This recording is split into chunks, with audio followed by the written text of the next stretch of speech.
लागेपछि के हुन्छ कसो हुन्छ भने कुरा गर्दिनँ। अहिलेको अवस्था हेऱ्यो भनेदेखि त्यसमा मात्रै कुरा गर्छु।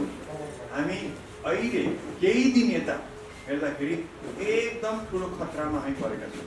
त्यो हुलमा चाहिँ मास्क केही लगाएको हुन्छ, कस्तो लगाएको छैन, दूरी त छँदै छैन, खुल्लम खुला हिँडिरहेका छन्। अब त्यहाँ त्यो निगरानी गर्ने पुलिसहरू राखेको छ, एक दुईजना हुन्छन्, डन्डा लिएर त बसेका छन्, तर खालि मोबाइल हेरेर बसिरहेको हुन्छ। कसैले चाहिँ त्यो मास्क लगाउनुहोस्, कमसे त्यति त भन्न सक्छन्, मास्क लगाउनुहोस्, दूरी अलिकति राखिदिनुहोस्। उनको काम त त्यो पो त। अब यो एउटा उदाहरण हो पुरा मुलुकको लागि। त्यसले सरकारले खुकुलो गर्दाखेरि नि असाध्यै ध्यान गरेर होमवर्क गरेर गर्नुपर्छ। ल अबदेखि बस सबै चल्न दिने, त्यसो पनि गर्न पाइन्छ।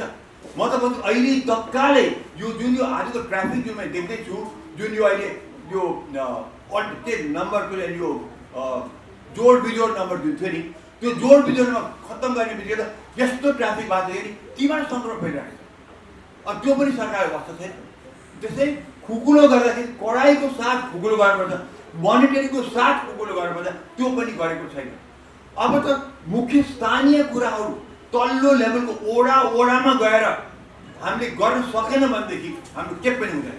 ओडा ओडामा गएर हामीले गर्न सक्नुपर्छ र त्यो भ्याक्सिन त्यहाँबाट पनि र मोनिटरिङ भलिन्टियरहरू चाहियो, त्यहाँ ओडा ओडा पनि कार्यकर्ताहरू चाहियो र त्यहाँका चाहिँ नागरिक समाजले लिनु पर्यो। तिनीहरूले ल्याएर चाहिँ मास्क होइन के पनि सोधेको कुरा छ, मास्क लगाउनु भएको चाहिँ प्लिज लगाइदिनुहोस् भन्। 4-5जना 8-10जना टोल बनाउने, हरेक ओडाले हरेक टोलले बनाउने।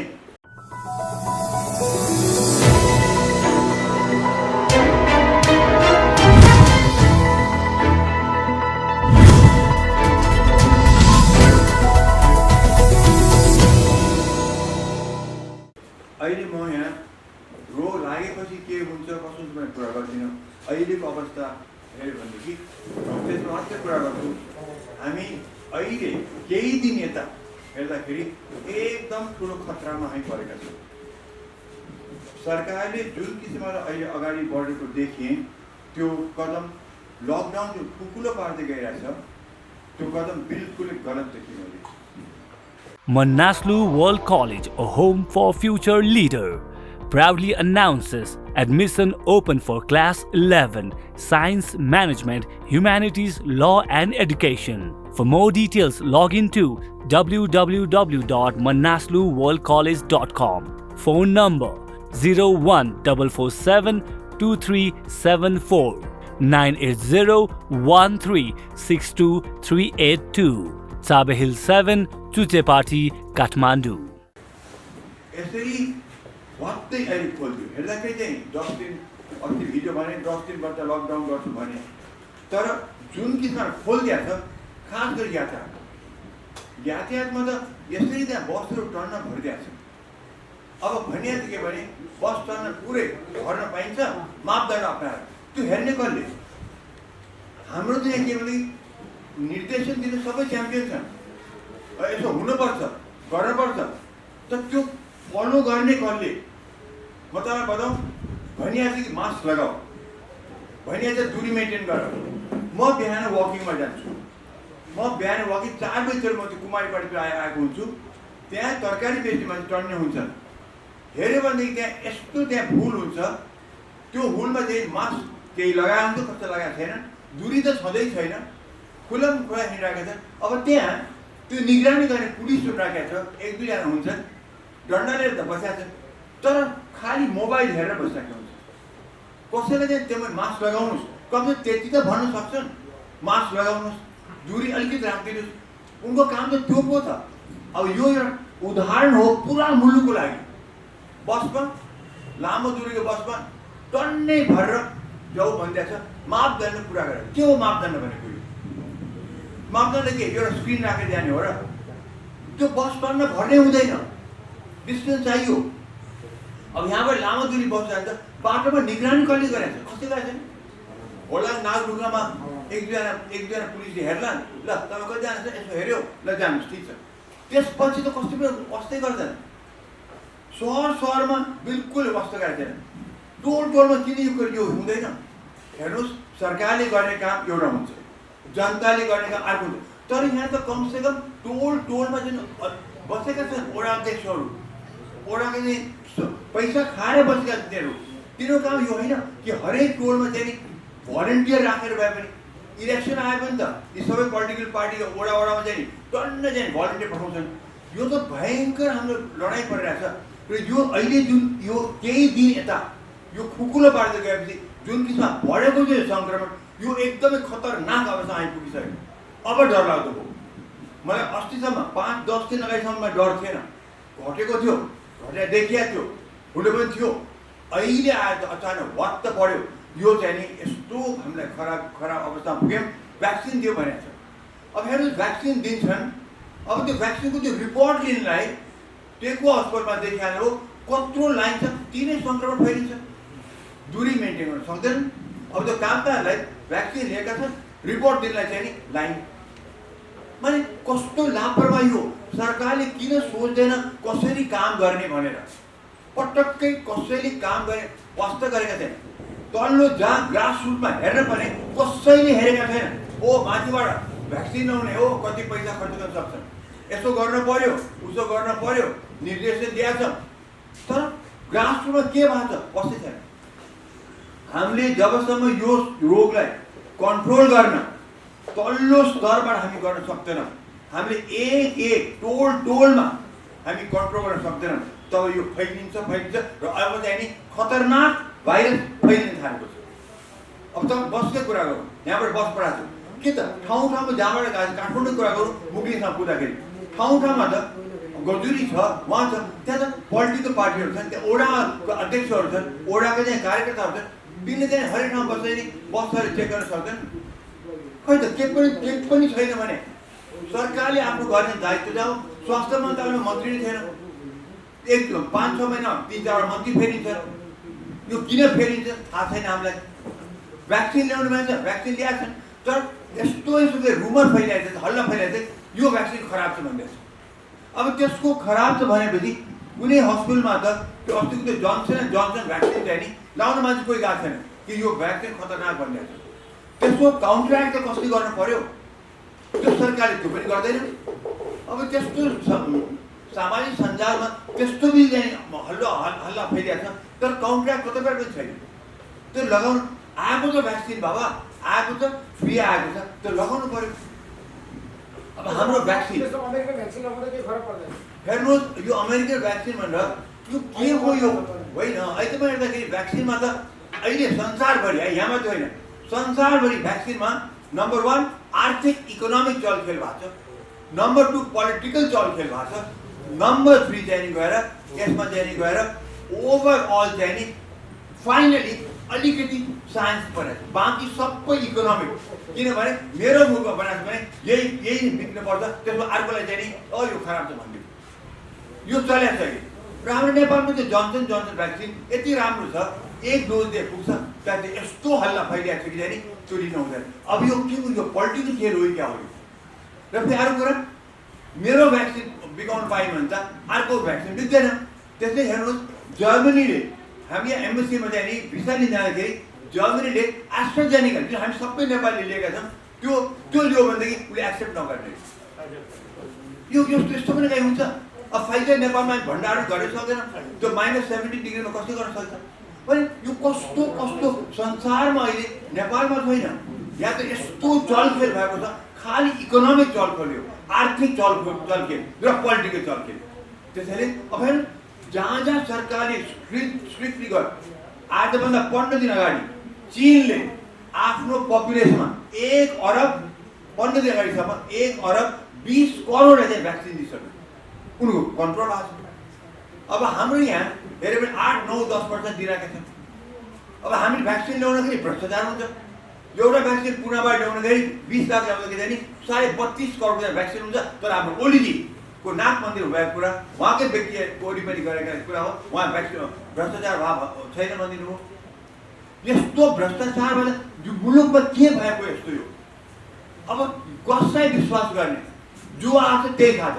म स्वास्थ्य मन्त्रालयमा सुरुमा यो यही मञ्चबाट सुरुको दिनमा जब चाइनाबाट सुरु भएको थियो, त्यसमा नै स्वास्थ्य मन्त्रालयमा भ्रष्टाचार भइकन ओलीले नै त्यो चाहिँ नि पिपिई किन्ने चाहिँ नि भ्याक्सिन किन्ने कुरा चाहिँ नि आर्मीलाई दिनु परेको थियो। स्वास्थ्य मन्त्रालयमा त्यस्तो भ्रष्टाचार भएको थियो भनेदेखि यो त सरकारले माथिल्लो तहमा भ्याक्सिन ल्याइदेऊ, पोलिसी बनाऊ, के कसो गर्ने त्यो बनाइदेऊ। तर त्यो कार्यान्वयन गर्नमा सबभन्दा कमजोरी हाम्रो यहाँ छ, हामी कार्यान्वयन नै गरेका छैनौँ। मुख्यतः मोनिटरिङ, त्यो टेस्टिङ गर्नु पर्यो। टेस्टिङ एकदम नगर्ने भइसकेको छ। टेस्टिङ नगरी कसरी थाहा हुन्छ कतिजना सङ्क्रमण छ कि छैन। यो कुन भेरिएन्ट त अहिले कुरै नगर्नुहोस्, भेरिएन्ट त हामी सहमतै छैन त्यसो चेक गर्दा। तर कमसेकम सङ्क्रमण के अवस्थामा छ, त्यो झन्झन घट्दै छ, हामी एकदम कम भएको छ भन्ने त्यो पनि भन्न पाइन्छ। अब उतापट्टि चाहिँ मोनिटरिङ पटक्कै छैन, कुनै मोनिटरिङ छैन। खालि चाहिँ रोजिन्दै टिभीमा, तपाईँको टिभीमा के आउँछ भाइ, यतिवटा सङ्क्रमण भए, यति निको भए, यति मरे, रोजिन्दै त्यो लास्टलाई चाहिँ नि तुलसीको मठतिर लगेर चाहिँ नि स्प्रे गरेर चाहिँ नि लगाएर देखाउँछ। यो के देखाएको यो त होइन। हामीलाई चाहियो कि बाबा यहाँ कुन ठाउँमा के कस्तो कति अवस्थामा हामी छौँ हेर्न पर्यो। यतिसम्म लापरवाही सरकारको भएको छ, यतिसम्म लापरवाही छ। यानि यो आजमा 6 महिना अगाडिसम्म भारतमा आउने त्यत्रो सङ्क्रमण लिएर आउनेहरू चाहिँ टेस्टिङ नगरिकन गाउँमा बसमा हालेर पठाइदिन्छ। टेस्टिङ नै नगरिकन रिजल्ट के भयो, देशव्यापी फैलिएको छ। हाम्रो अहिले त भने नि अहिले अबको दिनमा चाहिँ नि भ्याक्सिन या हामीले भयङ्करसँग दिनु पर्यो।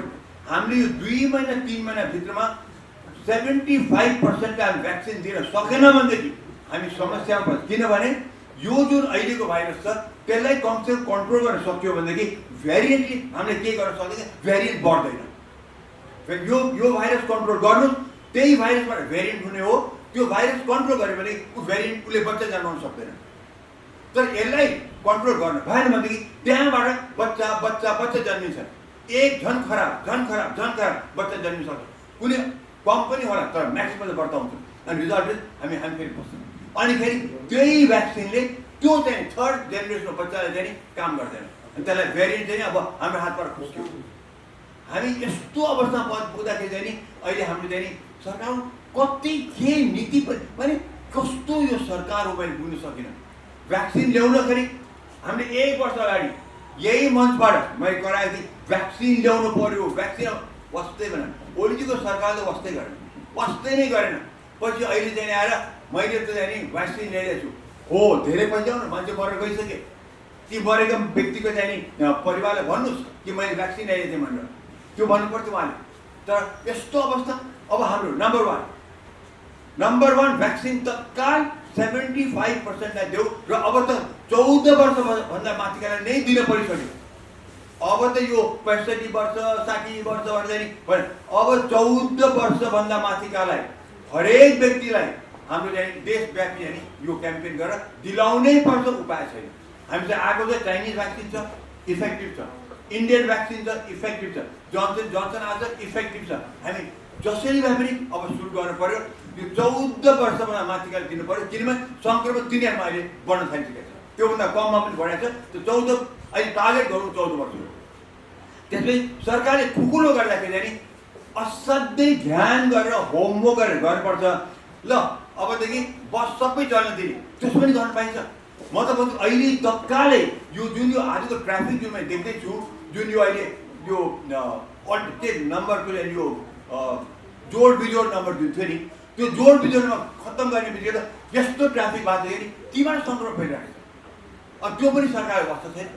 त्यसै खुकुलो गर्दाखेरि कडाइको साथ खुकुलो गर्नुपर्छ, मोनिटरिङको साथ खुकुलो गर्नुपर्छ। त्यो पनि गरेको छैन।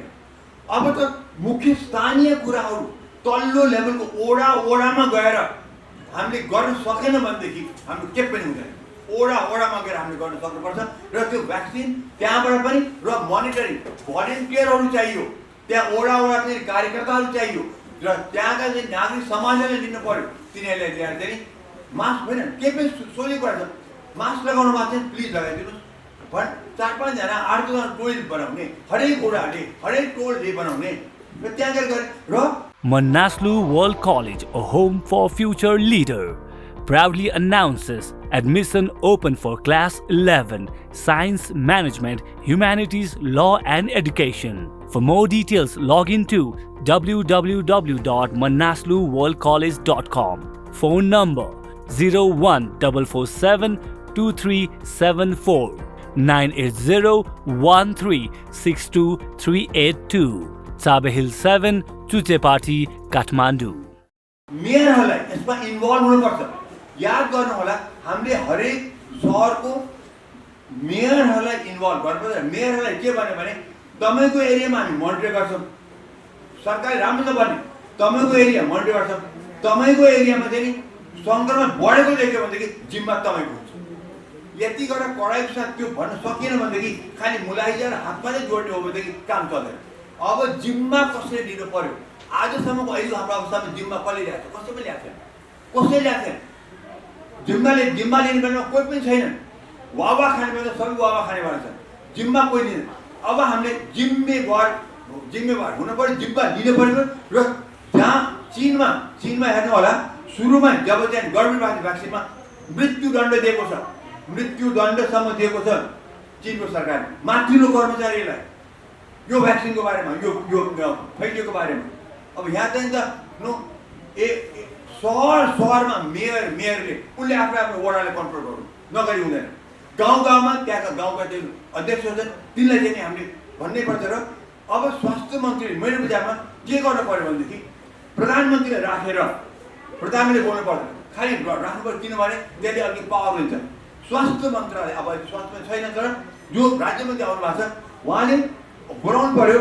गृह मन्त्रालय चाहियो, अर्थ मन्त्रालय चाहियो, र आफ्नो एरियाको चाहिँ मेयरलाई बोलाउनु पर्यो। र मेयरहरूलाई अहिले यिनीहरूले चाहिँ अब सञ्चालित गर्नु पर्यो र उनलाई चाहिँ दायित्व पनि दिने, राम्रो गर्ने पुरस्कार पनि दिने। तर तिनको चाहिँ टोलमा फैल्यो भनेदेखि तिनलाई दण्ड पनि दिने, यो चाहिँ व्यवस्था हुनु पर्यो। र अहिले हाम्रो चाहिँ अहिले उमेशी आउनु भएको छ, मन्त्री राज्य मन्त्री भनेर त्यो जतिसुकै जेसुकै भने पनि फ्याक्ट अहिले यो बाध्यतामा आएको, बाध्यता हो यो चाहिँ नि हाम्रो देउवाको बाध्यता। किनभने त्यो मन्त्रालय खाली हुन हुँदैन। आज यत्रो लडाइँ लड्न परिरहेको छ, यत्रो सङ्क्रमणसँग मन्त्री चाहियो। मन्त्री अहिले फुल मन्त्री नदिएर पनि कमसेकम काम चलाउनुको लागि चाहिँ नि खाली नहोस् भनेर उमेश ल्याएको हो। र फेरि उमेश ल्याउन कुनै अचम्म कुरा छैन, त्यो मान्छे केपेबल मान्छे हो र उसले चाहिँ नि आफ्नो क्षेत्रमा राम्रो काम गरेर देखाएको मान्छे हो। हामी आशा गर्छौँ उहाँले पनि त्यही गर्नु होला। कमसेकम त्यत्रो स्कुलहरूको चलाउन सक्ने, क्रिएट गर्न सक्ने मान्छेले उनमा चाहिँ डेफिनेटली चाहिँ यो कसरी अगाडि बढ्ने बुद्धि हुन्छ। अब उहाँले पनि इमिडिएटली उहाँले एकपछि प्लान बनाउनुहोस्, पोलिसी गर्नुहोस्, प्लान बनाउनुहोस्, मोनिटरिङ गर्ने कसै भनेर त्यो दायित्व गृहलाई दिनुहोस्, त्यो दायित्व स्थानीय सरकारले दिनुहोस्, त्यो दायित्व चाहिँ टोलमा दिनुहोस्। अनि हामी अगाडि बढ्नु हुन्छ। नत्र भनेदेखि यसरी छाडा छोडेर यो मन परितन्त्र गर्दा हुँदैन। हामीले असाध्यै होस गर्नु। तपाईँले आज यहाँ मास्क लगाएकोदेखि एकदम राम्रो हो। त्यही कुरा तपाईँहरूले पनि जहाँ देख्नुहुन्छ मान्छेलाई कमसेकम मास्क लगाइदेऊ र चाहिँ नि भिडभाड नगरेर तपाईँले पनि भन्न सक्नुपर्छ, हामी सबैले भन्नुपर्छ। र बसमा यो त्यो चाहिँ तत्कालै सरकारले त्यो चाहिँ फिर्ता लिनुपर्छ। बसहरू भर्न हुँदैन, प्लेनहरू भर्न हुँदैन र त्यो मोनिटरिङ हुनुपर्छ कसरी गएको छ भन्ने कुरा। र भिड चाहिँ नि जुन अहिले म देख्छु सडकमा त्यो भिड भयो त हामी खत्तम हुन्छौँ। मन्दिरमा ताला लगाएको छ मैले माने, तर मन्दिरमा ताला लगाउँदा भिड नभएको होइन। तरकारी बजार मोनिटरिङ हुन पर्यो, मुख्य कुरा त्यहाँ चाहिँ देखिँदै देखिँदैन, त्यो हुन पर्यो।